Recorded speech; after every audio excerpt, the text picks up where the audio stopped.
ஸ்ரீமதே ராமானுஜாய நமக. ஸ்ரீமதே நிகமாந்த மகாதேசிகாய நமக. ஸ்ரீமத் அழகிய சிங்கர் திருவடிகளே சரணம். ஸ்ரீமத்யை விஷ்ணு சித்தார்ய மனோநந்தன ஹேதவே நந்தநந்தன சுந்தரியை கோதாயை நித்யமங்கலம். திருப்பாவை பாசுரம் 12. கனைத்திளங் கற்றெருமை கன்றுக்கு இறங்கி நினைத்து முலை வழியே நின்று பால் சோர நனைத்தில்லம் சேராக்கும் நற்செல்வன் தங்காய் பனித்தலை வீழ நின் வாசல் கடை பற்றி சினத்தினால் தென்னிலங்கை கோமானை செற்ற மனதுக்கு இனியானை பாடவும் நீ வாய் திறவாய் இனித்தான் எழுந்திராய் ஈதென்ன பேருறக்கம் அனைத்தில்லத்தாரும் அறிந்தேலோர் எம்பாவார். நாம இப்ப பார்க்கக்கூடிய பாசுரம் 12ஆம் பாசுரம். இதுல ஆண்டாள் என்ன சொல்லியிருக்கான்னு பார்க்கலாம். ஒரு ஆயர் குல இளைஞன், அவனோட தொழில் என்ன? மாடுகள் எல்லாம் மேய்ச்சலுக்கு கூட்டிட்டு போகணும், பால் கறக்கணும், பால் வியாபாரம் பண்ணணும். இதுதான் ஒரு எல்லா ஆயர்களோட ஒரு குல தொழிலா இருக்கு. ஆனா இந்த இளைஞனுக்கு என்னன்னா, கிருஷ்ணன் மேல அபரீதமான ஆசை அவனுக்கு. எப்போ பார்த்தாலும் கிருஷ்ணன் கூடவே இருக்கணும், கிருஷ்ணனோடைய விளையாடணும், ஆடணும், பாடணும். கிருஷ்ணனை விட்டு ஒரு நிமிஷம் கூட பிரியறதுக்கு அவனுக்கு மனசே வராது அவனுக்கு. கிருஷ்ணனும் சரி போ, இவன் நம்ம மேல இவ்வளோ பக்தியா இருக்கான் அப்படின்னு சொல்லிட்டு இவனை எப்பவுமே தன் கூடவே வச்சுட்டு இருப்பார் கிருஷ்ணன். இவன் அப்படியே கிருஷ்ணன் கூடவே இருக்கான். ஆனா இவனோட வீட்டுல எக்கச்சக்கமான கறவை மாடுகள், எக்கச்சக்கமான பசுமாடுகள் எல்லாம் இருக்கு. அப்படியே மந்த மந்தையா இருக்கு. இவனும் அந்த தொழிலை கவனிக்கிறதே கிடையாது, மாடுகளை கண்டுக்கிறதே கிடையாது. இவன் பாட்டு கிருஷ்ணனோடய போயிட்டு இருக்கான். இதனால என்ன ஆகுது? இவனோட பக்தி நாளுக்கு நாள் கிருஷ்ணன் கிட்ட வளர்ந்து போயிட்டே இருக்கு. அவனுக்கு கிருஷ்ணனுக்கு கைங்கரியம் பண்றதுதான் அவனோட மூச்சு பேச்சு எல்லாமே நினைச்சிட்டு இருக்கான். அந்த கைங்கரியத்தை செல்வத்தை தான் நன்னா அடைஞ்சிருக்கான். கைங்கரிய ஸ்ரீ நம்ம சொல்லுவோம். பெருமாளுக்கு சேவை பண்றது கைங்கரிய ஸ்ரீ. அந்த செல்வம் தான் அவனுக்கு நன்னா கிடைச்சிருக்கு. அப்பேற்பட்ட நல்ல செல்வத்தை அவனுக்கு இருக்கிறதுனாலதான் ஆண்டாள் அவனை நற்செல்வன் அப்படின்னு இந்த பாசுரத்துல சொல்றான். அப்பேற்பட்ட நற்செல்வனோட தங்க தான் இப்ப இந்த நம்ம தோழிகள்லாம் சேர்ந்து எழுப்பக்கூடிய தோழி இந்த இளைஞனோட தங்க. அவ இந்த தோழியை தேடி நீ வாழலாம் வந்திருக்கால. அப்ப சொல்றான், அடடடடா, உன்னோட வீட்டை பார்த்தா எப்படி இருக்கு தெரியுமா? அத்தனை கறவை மாடுகளும் கறப்பார் யாருமே இல்லாம மாடுப்பர் அப்படியே மடி கட்டிட்டு அப்படியே நிக்கிறது. அப்படியே முலை பெருத்து அப்படியே பால் எல்லாம் அப்படியே கட்டியா போய் நிக்கிறது. யாரா கறக்கணும் தானே. உன்னோட அண்ணனும் அப்படி கறக்காம கிருஷ்ணனே கதினும் கிருஷ்ணன் பின்னாடியே எங்கெல்லாம் மேய்ச்சலுக்கு போறோன்னு அப்படியே போயிட்டு இருக்கானே. இந்த மாடோட கதிகள்லாம் பாத்தியா? யாருமே கறப்பார் இல்லாம எப்படி இருக்கு பாரு இந்த மாடுகள்லாம். ஆனாலும் இந்த மாடுகள்லாம் என்ன பண்றதா, தன்னோட குட்டிகள் தங்கிட்ட பால் குடிக்கணுமே, அது அந்த நினைப்பிலே இருக்குன்னா இவ தொழில் கோசம் பாக்கி பால் எல்லாம் கறந்து எடுத்துன்னு போவா. இந்த பசுமாடுகள்னா பசுமாடு எரும மாடுகள் எல்லாமே சேர்ந்துதான், பசுமாடுன்னு சொன்னா எல்லாமே சேர்ந்துதான் அடங்கும். அப்ப இந்த மாடுகள்லாம் நினைக்கிறதா, நம்ம குட்டிகளுக்கோசரம் நம்ம பால் சொரியணும். இப்போ குட்டிகள்லாம் எங்கேயோ இருக்கு, இந்த மாடுகள்லாம் அப்படியே லட்சக்கணக்கில் இங்க அப்படியே இருக்கு. ஆனா எந்த மாடு எந்த கண்ணுக்குட்டின்னு தெரியாது. ஆனா மாடுகள்லாம் தன்னோட கண்ணுக்குட்டியை நினைச்சிட்டு இருந்த இடத்துலேருந்தே அந்த தாய் பாசம் பொங்க பொங்க மாடுகளோட மடியிலேருந்து தன்னால பால் சொரியறது. பால் சொரிஞ்சு பெருகின்றே இருக்கு, நான் ஸ்டாப்பா ஓடிண்டே இருக்கு. இதனால என்ன ஆறுதுனாக்க அப்படியே வெள்ளமா போறது. கறவை மாடுகள் நம்ம சொன்னோம் இல்லையா, இது லட்சக்கணக்கான கறவை மாடுகள்ல இருக்கு.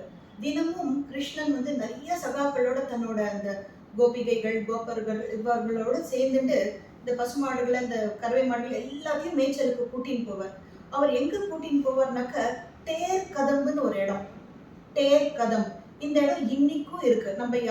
நம்ம பக்தர்கள்லாம் இன்னைக்கும் போய் பார்த்து சேவை பண்ண, நம்ம அழகா அந்த சேவையை நம்ம அனுபவிக்கலாம்.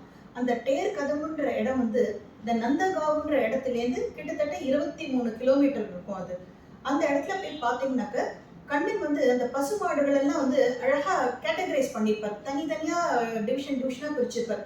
வெள்ளை கலர், பச்சை கலர், நீல கலர், சிகப்பு கலர், பிரவுன் கலர், கருப்பு கலர்னு அந்த நீல வண்ணம் அப்படி ஒரு கலரா பிரிச்சுப்பார். லட்ச கணக்குல இருக்கு இல்லையா, அதனால ஒட்டுமொத்தமா எல்லாத்தையும் சேர்த்து கூட்டின்னு போக முடியாது. ஒரு வண்ணத்து மாடுகள் அப்படியே ஒரு பேட்ச் அப்படி அப்படியே பிரிச்சுப்பார். பிரிச்சுட்டு என்ன பண்ணார், 8 டைரக்ஷன்ல 8 விதமான கலர் பசுகள். இப்போ பச்சை கலர்னா ஒரு டைரக்ஷன்ல அப்படியே மொத்தம் பச்சை கலரா விடுவார். இந்த டேர் கதவுன்றது பெரிய அகன்ற ஒரு நிலப்பரப்பு, நல்லா பசுமையா இருக்கும். மாடுகளுக்கு வேணுங்கிற அந்த புல்லு தண்ணி எல்லாமே கிடைக்கும். கிருஷ்ணரும் நாள் முழுக்க உட்காந்து இந்த மேய்ச்சலுக்கோசரம் உட்காந்து எல்லாத்தையும் சூப்பர்வைஸ் பண்ணணும். அதுக்கப்புறம் வந்து இவாளும் ரெஸ்ட் எடுத்துக்கணும், பசங்களோட சேர்ந்து விளையாடணும், சாப்பிடணும், இவாளும் தண்ணி கொடுக்கணும். அதுக்கு ஏற்றபடி எல்லா வசதியும் நிறைந்த அந்த இடம் வந்து அந்த தேர் கதம்புன்றது நல்ல வனமா இருக்கும். செழிப்பா மரம், செடி, கொடி எல்லாமே நீர்நிலைகளோட கொண்ட அந்த இடம் இந்த தேர் கதம். கிருஷ்ணர் என்ன பண்ணுவாரோ ஒரு தடையும் அந்த மாடுகள்லாம் மேய்ஞ்சிட்டு கரெக்டாக அந்த திருப்பி சாயங்காலம் வீட்டுக்கு கூட்டின்னு வர சமயத்துக்கு என்ன பண்ணுவாரோ புல்லாங்குழல் ஊதுவாராம்.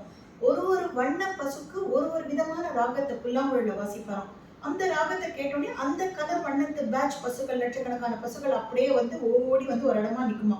கடைசியில் இதே மாதிரி எல்லா வண்ணத்து பசுக்கள், எல்லா லட்ச பசுக்களும் எல்லாம் ஒன்று திரண்டு வந்ததுக்கு அப்புறம் திருப்பி அது வீட்டுக்கு கூட்டின்னு போயிட்டு அது கொட்டகைகளை அது திரும்பி ரிட்டர்ன் ஆயிடும். அந்த மாதிரி அந்த இடம்ன்றது இன்னைக்கும் நம்ம பார்க்கலாம். தென்னிலங்கை கோமான் ஆகிய ராவணன்ற அரக்கனை வந்து ராமர் கொன்னாரே தெரியுமா உனக்கு அப்படிங்கிறார். என்னது, ராமர் வந்து சினத்தினால கொன்றாரா? ராமருக்கு சினம்ன்றது கூட ஒண்ணு வருமா?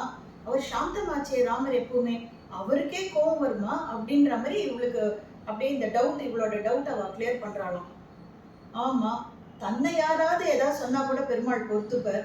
தன்னோட பக்தர்களையும் தொண்டர்களையும் யாராவது சீண்டி விட்டு அவளுக்கு ஏதாவது துன்பம் கொடுத்தா பெருமாளால் அதை பொறுத்துக்கவே முடியாதாம். அந்த இடத்துல பெருமாளுக்கே அப்படியே கோபம் வருமா.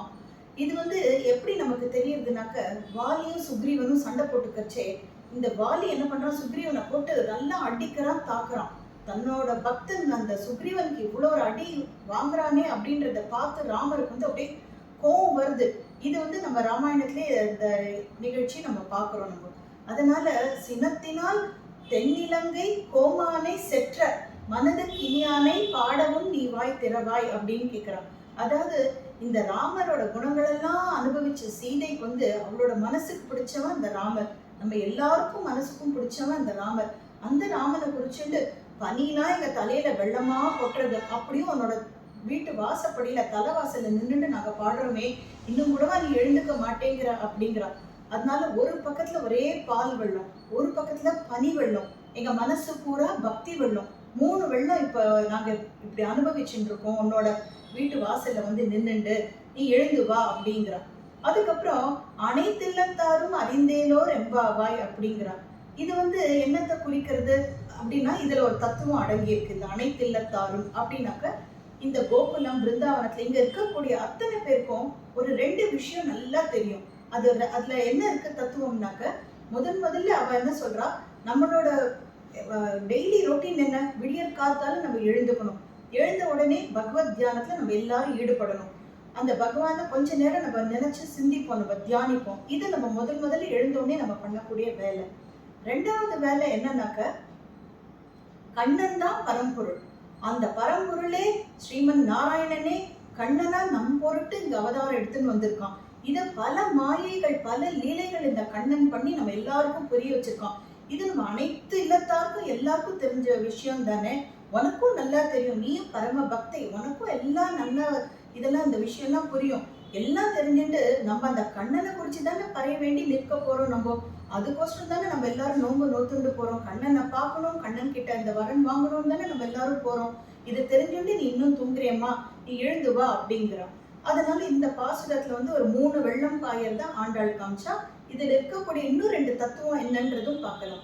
முதல் தத்துவம், அதாவது இப்ப இந்த ஆழ்வார்கள் பாசுரங்கள் எல்லாம் நம்ம சேவிக்கச்சு என்ன ஆகும்னாக்க, அப்படியே நம்ம மனசுக்குள்ளே ஒரு பக்தி அப்படியே உணர்வு வந்து கொஞ்சம் கொஞ்சமா பொங்கி வரும். இதை எப்படி வளர்க்கணும்னாக்க, இப்ப நம்ம எல்லாம் பண்ணிட்டு இருக்கோமே திருப்பாவை, இந்த பிரபந்தத்தை நம்ம டெய்லி ஒரு பாசுரமா நம்ம சேவிச்சுட்டு வரோம் இல்லையா. 12வது நாள் இன்னைக்கு 12வது பாசுரத்தை நம்ம வந்து சிரவணம் பண்றோம். நம்ம கேட்டு காதால கேட்டு அதை அப்படியே நம்ம வந்து அனுபவிச்சுட்டு இருக்கோம். இந்த 30 நாளும் நம்ம பண்ணக்கூடியது வந்து இதுவே ஒரு யாகம் ஆகும், இதுவே ஒரு சிரவண யாகம்னே சொல்லலாம் நம்ம. அந்த மாதிரி இந்த ஆழ்வார்களோட இதெல்லாம் பாசுரங்கள்லாம் நம்ம சேவிச்சுட்டே வந்தாலே நமக்கு வந்து அந்த பக்தி நெறின்றது தன்னால நம்ம மனசுக்குள்ளே வந்து உட்காந்துடுறோம். இதுதான் வந்து காட்டக்கூடிய முதல் தத்துவம். 2வது தத்துவம் என்னன்னாக்க, இந்த ஆழ்வார்கள் பாசுரங்கள் எல்லாம் வந்து நமக்கு அதனோட அர்த்தம் என்னன்னு விளக்கி சொல்லணும் இல்லையா, விளக்க உரை கொடுக்கணும். இந்த விளக்க உரை வந்து நிறைய ஆச்சாரியர்கள்னா தான் அவங்க ரொம்ப பரம கிருபையினால நமக்கு அந்த பாசுரங்களை என்னென்ன உட்பொருள்லாம் இருக்கு அப்படின்னு அதனோட அர்த்த விசேஷங்களை நமக்கு தெளிவா எடுத்து கொடுக்குறா. அந்த விளக்க உரையெல்லாம் எடுத்து கொடுக்குறா. ஆச்சாரியன் வேறு இல்லை, ஆண்டவன் வேறு இல்லை. ஆண்டவனோட அந்த பெருமாளோட பிரதிநிதியாக தான் ஆச்சாரியன் வந்திருக்க. நம் பொருட்டு அவ இந்த விளக்க உரையெல்லாம் நமக்கு எடுத்து காமிச்சு கொடுத்துருக்கா. இது 2வது தத்துவம். 3வது தத்துவம் தான் அனைத்து இல்லத்தாரும் அறிந்தேலோன்றதை முன்னாடி இப்ப நம்ம பார்த்தோம். ஆக மொத்தம் 3 தத்துவம் பார்த்தாச்சு, 3 வெள்ளம் பார்த்தாச்சு. இதுல முக்கியமா இருக்கக்கூடிய 3 பொக்கிஷங்களும் நம்ம பார்க்க போறோம். அதுக்கு முன்னாடி இந்த ஆச்சாரியர்களோட பங்கு என்னன்னாக்க, அவ என்ன பண்றா, தன்னையே வருத்திண்டு தன்னோட பக்தர்கள்லாம் வரமாட்டாளா அப்படின்னு பெருமாள் என்ன பண்றார், ஆச்சாரியரை நியமிக்கிறார்.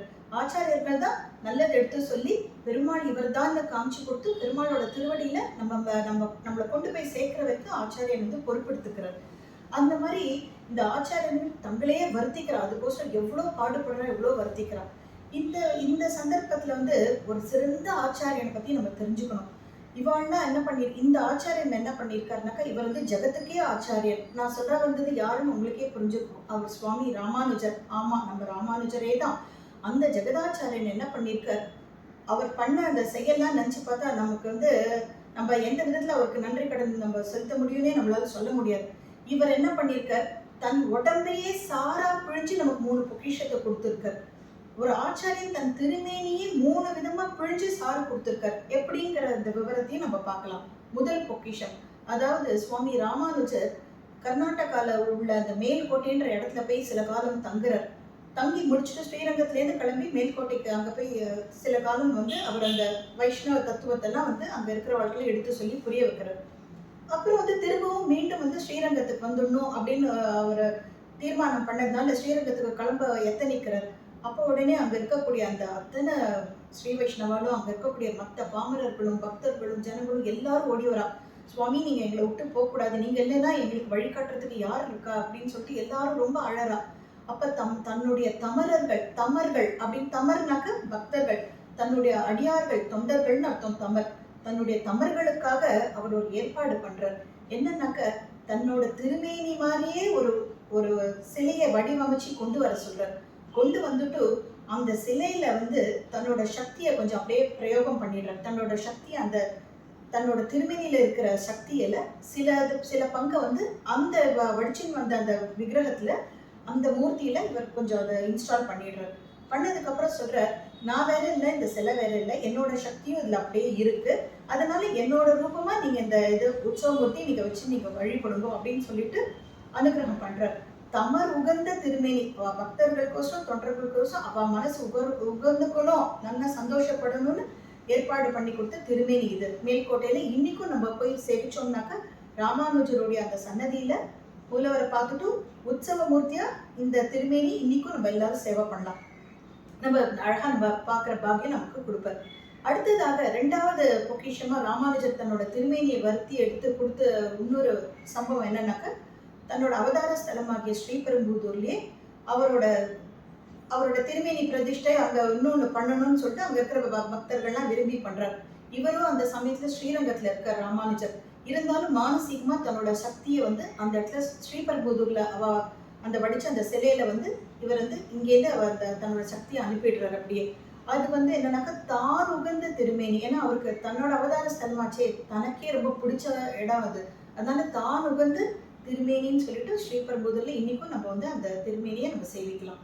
அடுத்ததா அவர் வந்து ராமானுஜர் வந்து பரமபத சொல்றார். அவரோட இந்த திருமேனியை வந்து இந்த பூத உடலை வந்து ரங்கநாதரே, இந்த ஸ்ரீரங்கத்து பெருமாள் ஸ்ரீரங்கநாதனே என்ன சொல்றார், இவரோட இதெல்லாம் திருமேனியில வெளியில எங்கேயும் போகக்கூடாது, இது எனக்கு என்னோட இது அவர் ஆதிசேஷன் ஆச்சு, என்னோட ஆதிசேஷன் தானே ராமானுஜரா வந்திருக்காரு, அதனால அவரோட திருமேனி என்னோட வசந்த மண்டபத்திலேயே நீங்க அவரை வந்து திருப்பள்ளிப்படுத்தியிருக்கோம் அப்படிங்கிற, திருப்பள்ளிப்படுத்துறதுனா அந்த இடத்துக்குள்ள அவரோட திருமேனியை வச்சு இது பண்றது. அதனால அந்த திருமேனியை திருப்பள்ளிப்படுத்தின அந்த இடத்துக்கு மேலேயே அந்த பீடத்திலே சில பல மூலிகைகள் இன்னும் சில வஸ்துக்கள் எல்லாம் கொண்டு ஒரு திருமேனி அமைச்சிருக்கா. இன்னைக்கும் அந்த திருமேனி ரூபமாவே அவர் அங்க வரக்கூடிய அத்தனை பக்தர்களுக்கும் ராமானுஜர் அவ்வளவு நல்லா அனுகிரகம் பண்ற. நம்ம நேர்ல அப்படியே பார்த்தாக்க அப்படியே சாட்சாத் ராமானுஜர் அப்படியே உட்காந்துருக்க மாதிரியே இருக்கும்.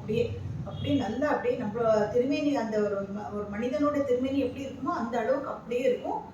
இன்னைக்கும் அப்படியே தானே ஆன திருமேனியா அப்படியே நமக்கு வந்து இன்னைக்கு அந்த ஸ்ரீரங்கத்திலையும் காட்சி கொடுக்குறாரு. அதனால இந்த 3 விதமான பொக்கிஷங்கள் இந்த ராமானுஜர் ஒரு கறவை மாடு போல இந்த எப்படி தன்னோட கண்ணுக்குட்டிக்கோசரம் வாஞ்சியோட மாடு வந்து கண்ணுக்குட்டி இல்லைன்னா கூட அந்த நினைப்பிலேயே பால் சொரிஞ்சு அதுக்கு கொடுக்குமோ, அதே மாதிரி இந்த பக்த கோடிகள்லாம் நல்லபடியா எம்பெருமான் திருவடியில வந்து சேரணும், அதை நல்லா அந்த பெருமாள்ல குறிச்சு அவளுக்கு ஞானம் ஏற்படணும் அப்படிங்கிற அந்த கருணையினால தன்னையே தன் திருமேனியே சாறு பிழிந்து 3 பொக்கிஷமா ராமானுஜர் நமக்கு கொடுத்திருக்கார். ஆக இந்த பாசுரத்துல வந்து நாம் அனுபவிச்ச திருநாமம் வந்து ராமர். அதனால இனி வரப்போற பாசுரங்கள்ல கூட எந்தெந்த இடம் இன்னைக்கும் நம்ம கண்ணால நம்ம பார்க்கக்கூடிய இடங்கள்லாம் இருக்கு, அந்த கிருஷ்ண சாநித்தியம் பெற்ற இடங்கள்லாம் என்னென்னன்ற விவரத்தையும் நான் உங்களுக்கு சொல்றேன். ஏன்னா சில இடங்கள்ல நாங்கெல்லாம் பர்சனலாவே நாங்கள் நேரில் போய் பார்த்துட்டு வந்தோம். அதனால அந்த ஆத்தென்டிசிட்டியோட சொல்றோம். நாங்க எல்லாரும் பக்தர்களாகிய உங்களுக்கும் அந்த கிருஷ்ண பகவான் அனுகிரகம் பண்ணணும். நீங்களும் எல்லாரும் போய் அந்த கஷேத்திர மகிமையெல்லாம் நீங்களும் தன்னால உங்க கண்ணால பார்த்து அனுபவிங்க. அந்த இடத்தோட வைப்ரேஷன்லாம் வந்து சொல்ல முடியாது, நீங்க அனுபவிச்சாதான் உங்களுக்கே புரியும் அந்த இடம்லாம். அந்த கிருஷ்ண சாநித்தியம் அந்த ஒரு மண்ணும் தூசும் அந்த மாதிரி அப்படி இருக்கு அந்த இடத்துலலாம். அதனால நம்ம அந்த பகவான் நாமத்தை நன்னா ஸ்மரிப்போம். இந்த ஸ்ரவண யாகத்தை தொடர்ந்து மேற்கொள்வோம்.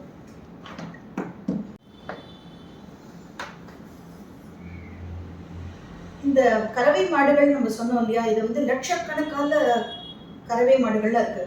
தினமும் கிருஷ்ணன் வந்து நிறைய சகாக்களோட தன்னோட அந்த கோபிகைகள் கோபர்கள் இவர்களோட சேர்ந்துட்டு இந்த பசுமாடுகளை இந்த கறவை மாடுகள் எல்லாத்தையும் மேய்ச்சலுக்கு கூட்டின்னு போவார். அவர் எங்க கூட்டின்னு போவார்னாக்க தேர் கதம்புன்னு ஒரு இடம். தேர் கதம் இந்த இடம் இன்னைக்கும் இருக்கு. நம்ம பக்தர்கள்லாம் இன்னைக்கும் போய் பார்த்து சேவை பண்ண நம்ம அழகா அந்த சேவையை நம்ம அனுபவிக்கலாம். அந்த தேர் கதம்புன்ற இடம் வந்து இந்த நந்தகாவுன்ற இடத்துலேருந்து கிட்டத்தட்ட 23 கிலோமீட்டர் இருக்கும். அது அந்த இடத்துல போய் பார்த்தீங்கன்னாக்க கண்ணன் வந்து அந்த பசுமாடுகள் எல்லாம் வந்து அழகா கேட்டகரைஸ் பண்ணியிருப்பார். தனித்தனியா டிவிஷனா பிரிச்சிருப்பார். வெள்ளை கலர், பச்சை கலர், நீல கலர், சிகப்பு கலர், பிரவுன் கலர், கருப்பு கலர்னு அந்த நீல வண்ணம் அப்படி ஒரு கலரா பிரிச்சுப்பார். லட்ச கணக்குல இருக்கு இல்லையா, அதனால ஒட்டுமொத்தமா எல்லாத்தையும் சேர்த்து கூட்டின்னு போக முடியாது. ஒரு வண்ணத்து மாடுகள் அப்படியே ஒரு பேட்ச் அப்படியே பிரிச்சுப்பார். பிரிச்சுட்டு என்ன பண்ணுவார், 8 டைரக்ஷன்ல 8 விதமான கலர் பசுகள். இப்போ பச்சை கலர்னா ஒரு டைரக்ஷன்ல அப்படியே மொத்தம் பச்சை கலரா விடுவார். இந்த தேர் கதவுன்றது பெரிய அகன்ற ஒரு நிலப்பரப்பு, நல்லா பசுமையா இருக்கும். மாடுகளுக்கு வேணுங்கிற அந்த புல்லு தண்ணி எல்லாமே கிடைக்கும். கிருஷ்ணரும் நாள் முழுக்க உட்காந்து இந்த மேய்ச்சலுக்கோசரம் உட்காந்து எல்லாத்தையும் சூப்பர்வைஸ் பண்ணணும். அதுக்கப்புறம் வந்து இவாளும் ரெஸ்ட் எடுத்துக்கணும், பசங்களோட சேர்ந்து விளையாடணும், சாப்பிடணும், இவாளும் தண்ணி கொடுக்கணும். அதுக்கு ஏற்றபடி எல்லா வசதியும் நிறைந்த அந்த இடம் வந்து அந்த தேர் கதம்புன்றது நல்ல வனமா இருக்கும். செழிப்பா மரம் செடி கொடி எல்லாமே நீர்நிலைகளோட கொண்ட அந்த இடம் இந்த தேர் கதம். கிருஷ்ணர் என்ன பண்ணுவாரோ ஒரு தெரியும் அந்த மாடுகள்லாம் மேய்ஞ்சிட்டு கரெக்டா அந்த திருப்பி சாயங்காலம் வீட்டுக்கு கூட்டின்னு வர சமயத்துக்கு என்ன பண்ணுவாரோ புல்லாங்குழல் ஊதுவாராம். ஒரு வண்ண பசுக்கு ஒரு விதமான ராகத்தை புல்லாங்குழல வாசிப்பாராம். அந்த ராகத்தை கேட்டோடனே அந்த கலர் வண்ணத்து பேட்ச் பசுக்கள் லட்சக்கணக்கான பசுக்கள் அப்படியே வந்து ஓடி வந்து ஒரு இடமா நிற்குமா. கடைசியில இதே மாதிரி எல்லா வண்ணத்து பசுக்கள் எல்லா லட்ச பசுக்களும் எல்லாம் ஒன்று திரண்டு வந்ததுக்கு அப்புறம் திருப்பி அதை வீட்டுக்கு கூட்டின்னு போயிட்டு அது கொட்டகைகளை அது திரும்பி ரிட்டர்ன் ஆயிடும். அந்த மாதிரி அந்த இடம்ன்றது இன்னைக்கும் நம்ம பார்க்கலாம். அதனால இனி வரப்போற பாசுரங்கள்ல கூட எந்தெந்த இடம் இன்னைக்கும் நம்ம கண்ணால நம்ம பார்க்கக்கூடிய இடங்கள்லாம் இருக்கு, அந்த கிருஷ்ண சாநித்தியம் பெற்ற இடங்கள்லாம் என்னென்னன்ற விவரத்தையும் நான் உங்களுக்கு சொல்றேன். ஏன்னா சில இடங்கள்ல நாங்கெல்லாம் பர்சனலாவே நாங்கள் நேரில் போய் பார்த்துட்டு வந்தோம். அதனால அந்த ஆத்தென்டிசிட்டியோட சொல்றோம். நாங்கள் எல்லாரும் பக்தர்களாகிய உங்களுக்கும் அந்த கிருஷ்ண பகவான் அனுகிரகம் பண்ணணும். நீங்களும் எல்லாரும் போய் அந்த கஷேத்திர மகிமையெல்லாம் நீங்களும் தன்னால உங்க கண்ணால பார்த்து அனுபவிங்க. அந்த இடத்தோட வைப்ரேஷன்லாம் வந்து சொல்ல முடியாது, நீங்க அனுபவிச்சாதான் உங்களுக்கே புரியும் அந்த இடம்லாம். அந்த கிருஷ்ண சாநித்தியம் அந்த ஒரு மண்ணும் தூசும் அந்த மாதிரி அப்படி இருக்கு அந்த இடத்துலலாம். அதனால நம்ம அந்த பகவான் நாமத்தை நன்னா ஸ்மரிப்போம். இந்த ஸ்ரவண யாகத்தை தொடர்ந்து மேற்கொள்வோம்.